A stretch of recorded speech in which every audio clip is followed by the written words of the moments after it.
Assalamualaikum dan salam Sarawak Kusayang bersama saya Fatin Syaira Rosti.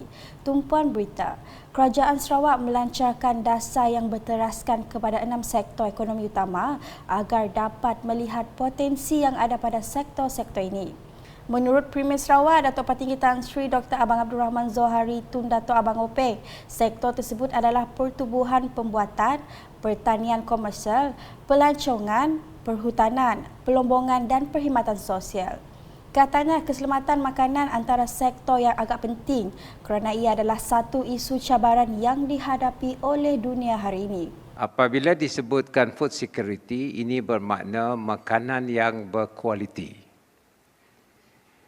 Dan di sinilah pertanian memainkan peranannya. Dan Sarawak kita bersyukur kerana kita ada kawasan-kawasan yang boleh kita transformkan sebagai kawasan pertanian yang kompetitif dan juga yang boleh menghasilkan makanan yang dikendaki oleh dunia hari ini. Beliau berkata demikian semasa berucap dalam Majlis Makan Amal Dewan Usahawan Bumi Putra Sarawak di UBS Cawangan Kuching bertemakan Usahawan Pemacu Agenda Sarawak Maju tahun 2030 di Pusat Konvensyen Borneo Kuching BCCK pada Ahad. Jelasnya lagi, syarikat tempatan diminta supaya mengambil pelajar untuk bekerja sambil berlatih terutama dalam 3 sektor iaitu pembinaan, perkhidmatan dan keselamatan makanan. Katanya mereka boleh mengambil pelajar dari Universiti Teknologi Mara UiTM, Universiti Malaysia Sarawak UNIMAS dan College Universiti ICATS untuk bekerja sambil berlatih. Jadi sebab itu saya nak buat cadangan. Kalau boleh saudara-saudara timbangkanlah untuk kemajuan saudara sendiri. Pertamanya mesti ada ciri-ciri profesionalisme. Kita ada syarikat, selepas itu kita latih tenaga kita, tenaga kerja. You own your company, but you employ professional people in your company. So that your company can be run efficiently. And these people must know the latest technology. Sebab itu saya cadangkan supaya syarikat ini mempunyai sistem internship. Ambillah budak kita yang belajar di UNIMAS, di Swinburne, di ICAT, biarlah mereka menjadi your intern dalam syarikat sendiri. Dan mereka ni, mereka yang terpelajar. Umpama daripada IT, Swinburne is one of the best universities that provide IT personnel. Dalam majlis sama, Premier Sarawak juga turut mengumumkan peruntukan RM100,000 kepada DUBS Cawangan Kuching untuk membeli jentera bagi kegunaan dalam sektor pembinaan. Turut disampaikan sijil penghargaan dan cenderahati kepada penyumbang utama serta penyampaian sumbangan amal daripada DUBS Cawangan Kuching kepada 5 agensi. Hadir sama Isteri Premier Sarawak Puan Sri Dato' Amar Jumaani Tun Tuanku Bujang, Menteri Pelancongan Industri Kreatif dan Seni Persembahan Datuk Sri Abdul Karim Rahman Hamzah dan Presiden DUBS Sarawak Datuk Abang Helmi Tan Sri Ikhwan. Paparan seterusnya, sebanyak 3,000 pek lampin boleh diguna semula telah disumbangkan kepada keluarga golongan B40 bagi meringankan beban mereka. Pemberian sumbangan itu merupakan kerjasama antara Kementerian Pembangunan Wanita, Kanak-kanak dan Kesejahteraan Komuniti KPWK, Yayasan Hasanah dan Tanoti serta Rotary Club Kuching Central.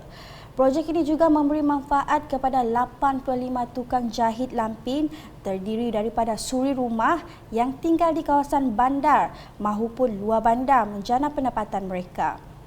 Menteri Pembangunan Wanita, Kanak-kanak dan Kesejahteraan Komuniti Datuk Sri Fatimah Abdullah berkata kementeriannya akan bekerjasama rapat dengan wad dan klinik hospital ibu dan kanak-kanak kerajaan bagi mengenal pasti penerima yang sesuai sekaligus mengagihkan lampin tersebut sewajarnya. Jadi 3 kebaikan. Satu ialah ianya adalah ianya diapers ini akan dapat digunakan oleh keluarga B40. Kemudian nombor 2, memberi sumber pendapatan kepada wanita yang terlibat dalam projek ini dalam proses menjahit diapers ini. Dan nombor 3, ianya menyumbang kepada dari segi environment ataupun persekitaran kita, pemeliharaan persekitaran kita. Ini semua adalah selari dengan post COVID PCDG kita ya, yang salah satu daripada fokusnya ialah iaitu pemeliharaan alam sekitar kita. Beliau berkata demikian semasa ditemui media pada majlis penyerahan simbolik projek kelab bersama Rotary Pen Borneo di Kuching pada Ahad.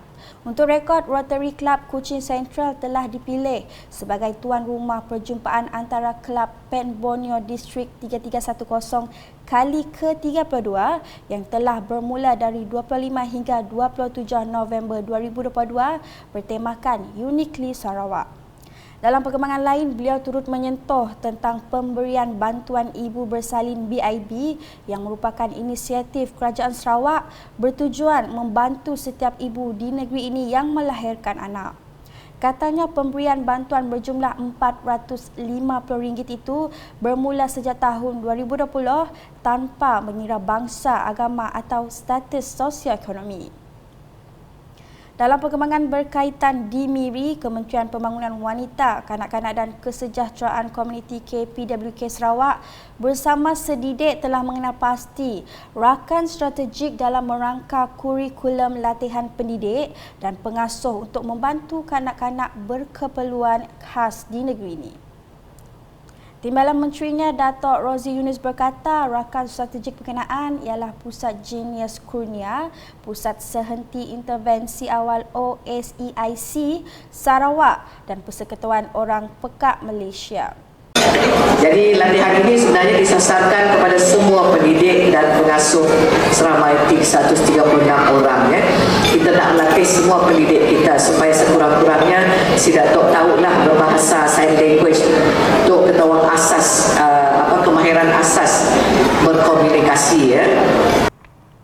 Berucap dalam Majlis Convocation Tadika Sedidik Zon Miri kali ke-32 di Hotel Mega Miri pada Sabtu, Datuk Rozi yang juga Ahli Dewan Undangan Negeri Adun Berkenu menambah langkah ini adalah seiring dengan dasar inklusiviti yang dilaksanakan dengan penetapan bahawa semua institusi pendidikan awal kanak-kanak IPAKK sedidik menerima kemasukan kanak-kanak berkeperluan khas.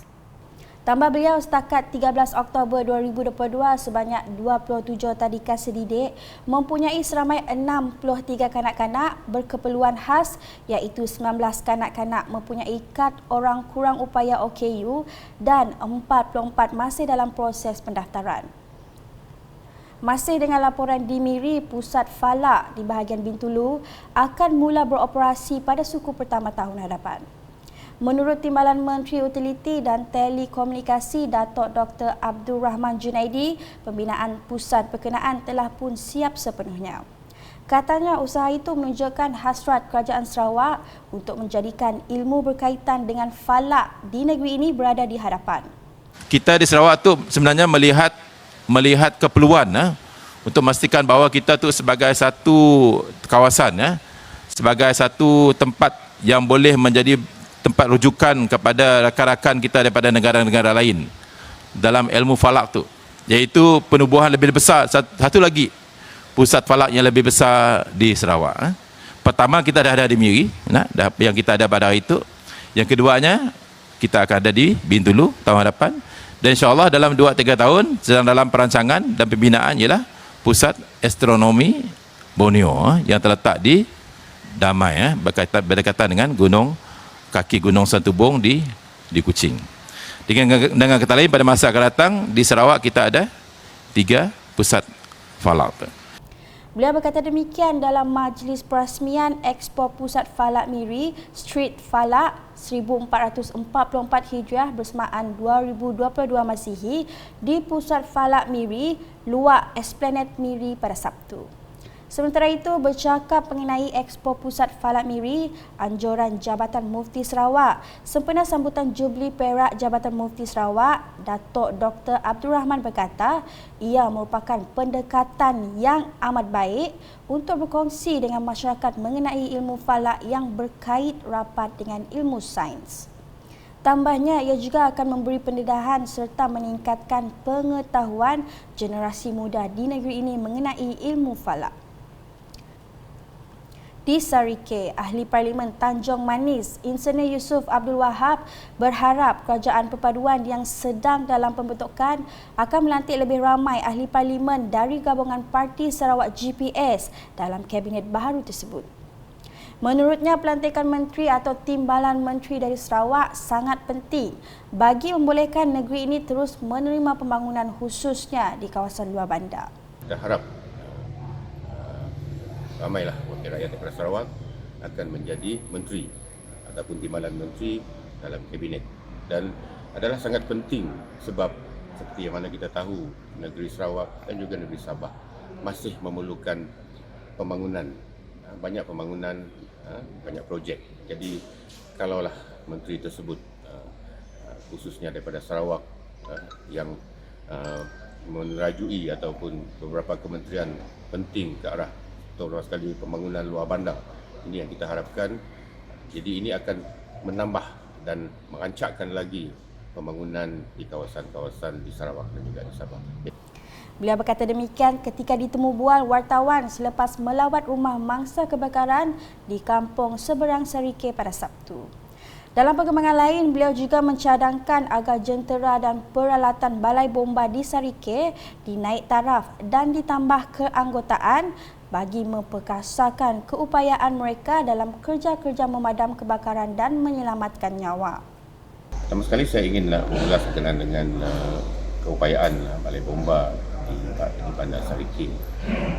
Kita mendapati bahawa kemungkinan balai bomba di Bandar Sarike ini perlu dinaik taraf dari segi keupayaan tentera, peralatan dan mungkin juga anggota, kerana kita nak memperkasakan lagi kebolehan dan keupayaan balai bomba untuk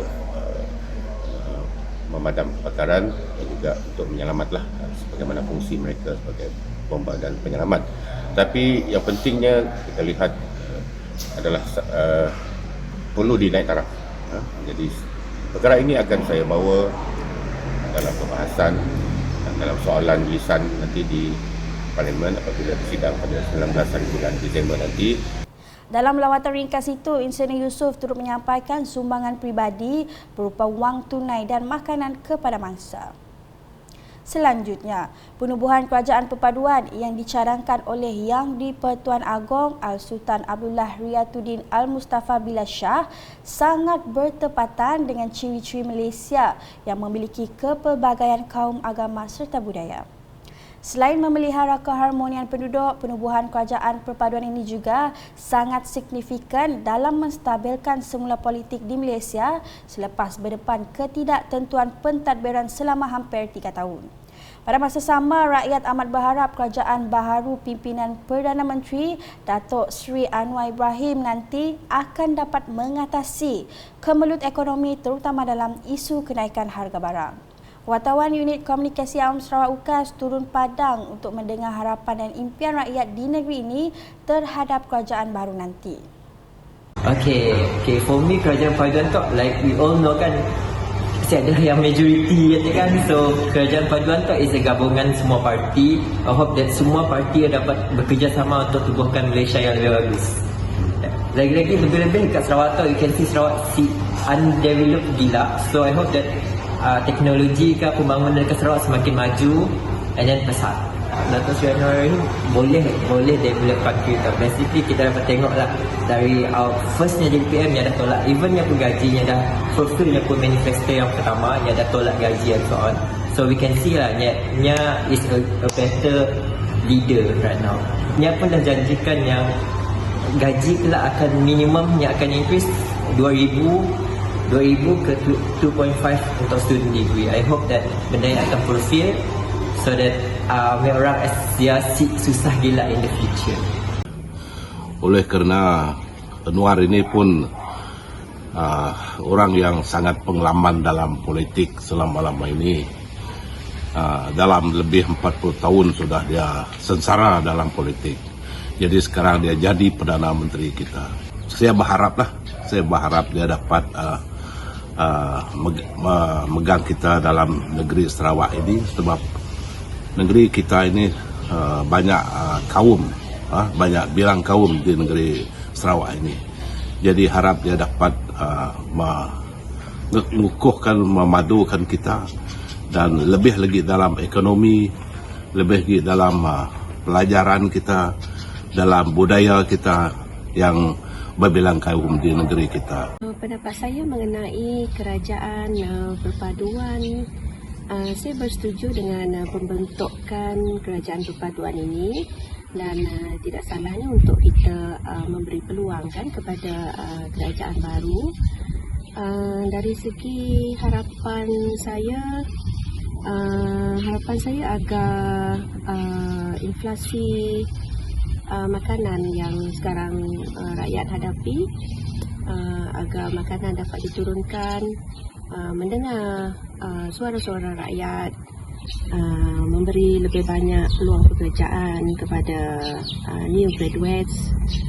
Sekian edisi Tengah Hari bersama saya Fatin Syaira Rosti.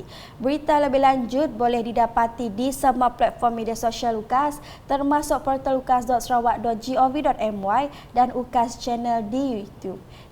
#menyebarfakta. Salam UKAS.